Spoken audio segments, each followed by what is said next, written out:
Bismillahirrahmanirrahim and Assalamu alaikum students. I hope you all are staying safe at home. My name is Kanza Najam and I teach history to 8th grade in APS Fort Road Rawalpindi Girls Wing.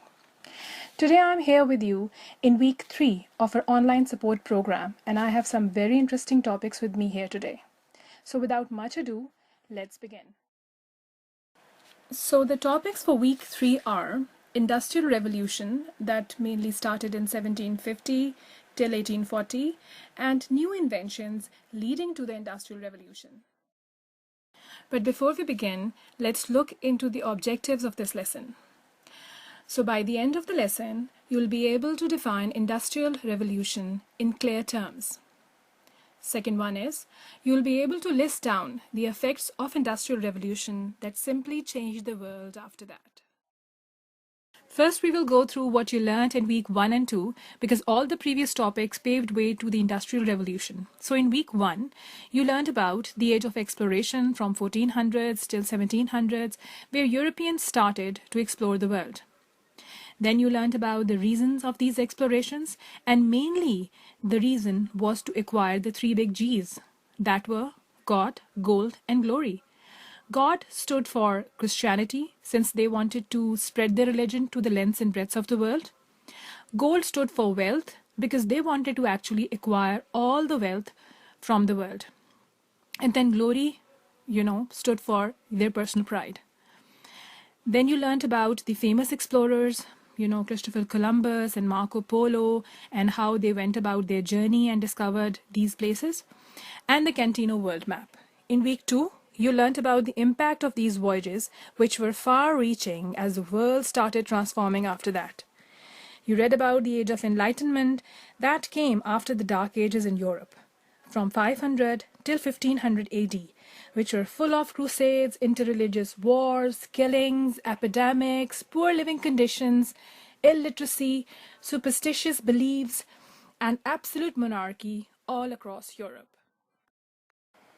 Well, the Age of Enlightenment and the Scientific Age led to this revolution. This happened when the Europeans started to build upon the knowledge that was left to them by their Greek and Roman ancestors. Now let's dissect Industrial Revolution separately. When you listen to the word industry, which is a familiar word to us, what comes to your mind? I'm sure you visualize a huge building, lots of noise, and machinery all around. And you are correct. If we look at the word revolution, it means a big change that is brought about in the social, cultural, economic, and religious order. So this mega change actually affected all the aspects of human life, and we are going to study about it. Now the next slide that we have here is a map study. Now if you look carefully, you will notice that different countries have been given different colors. UK, or the Great Britain, has been given red color. Now the red color signifies in the key that UK was the cradle of Industrial Revolution. That means that everything actually started in Britain. Then if you look at France and Germany, they have been given orange color, and it shows that they got industrialized by the mid-1800s. So it all started in UK, and these two neighboring countries followed afterwards. Then if you look at Italy, Austro-Hungarian Empire, Russia, Sweden, Norway, and Denmark, so all these countries got industrialized by the late 1800s. And if you look at the Ottoman Empire, Portugal, and Spain, they were shown in green color, which signifies that they got weakly industrialized later on at some point in 1800s. You must be thinking that how did this all start? So here it goes. The story started in the small island of Great Britain. By the early 18th century, they had exhausted their forest. They had utilized the trees which were cut and used as per requirement to make houses, furniture, and for other energy purposes. In search for something else to burn, they turned to hunks of black stone near the surface of the earth. Now the hunks of black stone was the coal, and luckily this fossil fuel was near the earth's surface and they just hit the jackpot. Soon they were digging deeper to mine it. Their mine got filled with water which had to be removed. The horses pulling up buckets proved to be very slow. As you know, that island is a piece of land which is in the middle of the water bodies, like seas or lakes, etc. So as they went down, the mine got flooded with water. So they tried to remove it by horses, bucket by bucket. But it was an impossibly slow and tedious task. So they started to weigh other options. Then came James Watt, the savior. To the rescue came James Watt, a Scottish instrument maker who in 1776 had designed an engine in which burning coal produced steam. It was a built-upon engine improvised from earlier discovery by Thomas Savery in 1698. So Thomas Savery had actually discovered it in 1698, but the size and the efficiency of the first one wasn't that great. So James Watt, he was an instrument maker. He actually worked to improve this particular engine. Then it was put to practice for the first time in those coal mines to pump out water from them to extract coal. So those islanders actually utilized this particular engine to pump out water, and it was done successfully. After its huge success, this engine was put to other uses and James Watt became a rich man. No wonder he became a rich man, since this outstanding discovery continued to power industry and transportation during much of the 19th and earlier 20th century. This engine was improvised, and by 1900, engines burned 10 times more efficiently than the previous one. Now let's look into more inventions leading to the Industrial Revolution. Okay, the first invention that I would like to talk about here is a very interesting one, and that is spinning jenny, as you can see in the picture. In 1764, a British carpenter, James Hargreaves, invented a hand-powered spinning machine. Now, as you can see that, this spinning machine is different from the old spinning machines, since it has many spools attached to it, many different threads attached to it. So this made, this reduced the work of the workers, and they were able to spin, 8 or more threads at once instead of only one that they used to previously work with. The second point is it was a great breakthrough, and later it was mechanized to increase the speed of spinning, and thus cloth production reached its zenith. So later an engine was attached to it and the speed of production became massive. This invention led to surpass Indian cotton cloth production. Okay, at that time, India was the leading cotton producer in the world, and it was the richest empire of that time. But this invention made Britain take over India. One of the reasons was that huge amount of cotton was reaching Britain from their plantations in North America. So they had easy access to the, raw cotton. So there was no stopping for Britain after that. And all this led to Britain becoming the richest and the biggest empire of the world. So the next incredible invention that I would like to talk about here is the steam locomotive. So steam is referred to as the steam engine, and locomotives is the word taken from locomotion, which means movement. So Richard Trevithick built the first steam locomotive in 1802. Now what he did was that he actually attached the already existing steam engine to carriages, specially designed to roll on tracks. And this led to this great invention, which took place in the early 19th century. The next point is that railways were the result of the invention and development of the steam engine. So the dense railway network, which is all around the world, is the result of this invention. The third point is the first public intercity railway was opened in 1830. That was the Liverpool and Manchester Railway. So between the two cities, this first intercity railway started. And the reason behind this was that Liverpool had a port there, and Manchester was the first industrial city. So this rail link was developed to take the raw material from the port, which they were getting from their colonies and from their plantations all around the world, and make it reach quickly to the industrial city. And later the finished goods were carried back to Liverpool port, and from there they were exported to the rest of the world and their colonies. Okay, and the last point is that this invention revolutionized the mode of transport. So with this, people could travel quickly and easily, and not only people, so did the goods, reached their markets more quickly, and they earned lots and lots from it. So the last great invention that I would like to talk about here is the telegraph. But first, let's look at this compound word, telegraph. Now, if you look at it closely, tele is a Greek word that means distant or far, and graph means a grid or a chart. So a message sent to a distant place in the form of a grid was known as telegraph. And Samuel Morse developed the telegraph during the 1830s and 1840s. Samuel Morse was not a European, he was not a British, he was actually an American portrait artist and an inventor. So he improved, he actually improved upon an already existing invention from France. And he made a code, that is famously known as a Morse code, as you can see down there on the slide, on the left side of the slide. So this code, consisted of all the 26 alphabets of English, and each alphabet had a specific code. All of the alphabets, as you can see, they have different codes, and it consisted of a dot and a dash. So he actually used this code through a single line or through a single wire, he sent a message in a form of electrical signals to the other end. Okay, so the next point is that this made messages to be transmitted across long distance in very less time. So unlike the old methods where people used to travel days or even months to deliver a message, this was the quickest way, and the quickest way to reach the other side of the world, or wherever the message had to be sent. Now, the third point is that this mega invention was this first step to globalization.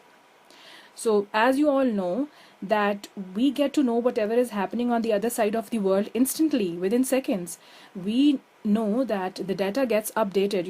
As you know that the world is facing this pandemic, and we get updated right away. Whatever is happening around the world, we know whatever is being done. So this is due to globalization. This is due to world becoming a global village. Fourth point is, the telegraph is the mother of the revolutionary inventions like telephone, fax machines, and internet. So we need to thank this invention, as you are sitting at home safely, and yet you're not missing out on your studies. So we are taking full advantage of this internet facility, and telegraph is the mother of this internet facility that we are using. Okay, now let's look at the impacts of Industrial Revolution. So the impacts were definitely far-reaching, but first let's look at the positive impacts. So the first point is that Industrial Revolution changed the economies which were based on agriculture and handicrafts into economies based on large-scale mechanized industrial production. So from old methodology, people moved towards the new inventions and new methodology. From old farming methods, they were replaced with mechanized farming, and then cottage industry was taken over by big sized mega industrial units. Then point number 2 is it was the first step towards globalization. So after that, the world became a global village. It completely shrunk. The third point is communication and transportation improved. So definitely with the new inventions of telegraph and steam engine, transportation and communication improved drastically. Then the fourth point is that improvement in the quality of life. So they had access to better housing and cheaper goods. In old times, in the medieval times, in the dark ages, as I told you in the beginning of the lecture, that they faced rough times. So with new inventions, with new innovations in industry, their housing facilities improved a great deal. Their living conditions improved. They had access to cheaper goods because more production, they faced good and massive production, and there was ample supply of goods at cheaper rates. The last point is the life expectancy increase. So better health facilities like medicines and discovery of antibiotics and vaccines against notorious diseases, they were introduced, which increased their life expectancy, and people lived a better and a longer life after that. Okay, now let's look at the negative impacts of Industrial Revolution. So the negative first one is unparalleled wealth for England. So England became greedy, England became extremely powerful, and this power hunger gave birth to a negative competition among the other European countries, and that had drastic effects afterwards. The second point is this led to imperialism. So these countries, all these European countries which had become industrialized afterwards, they started competing with each other to gain control over, lands away from their own country. So they started colonizing, poor countries or countries of Asia and Africa. So the reason was that these lands or these colonies were giving them cheaper raw material for their industries. So now they use these raw materials to make goods, and then these finished goods were sold back to these markets which belonged to the imperialist country.